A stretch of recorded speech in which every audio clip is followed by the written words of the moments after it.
25 юни, сряда, това е денят по принцип на Меркурий, но днес Луната влезе в емоционалния знак Рак. Рака се характеризира с емоциите, с чувствата, с преживяванията, с дома, с семейството, с корените, с децата.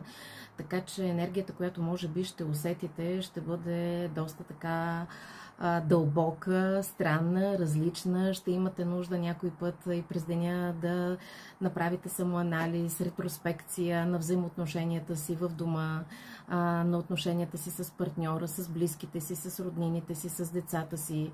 Хубаво е деня да го прекарате определено с любимите хора, да им се отдадете, да покажете чувствата, емоциите. Знаете ли защо? Защото всеки един има нужда да получи и да даде емоция. Ние самите сме една емоция. Всеки един човек е емоция. Хубаво е да разбираме своите емоции.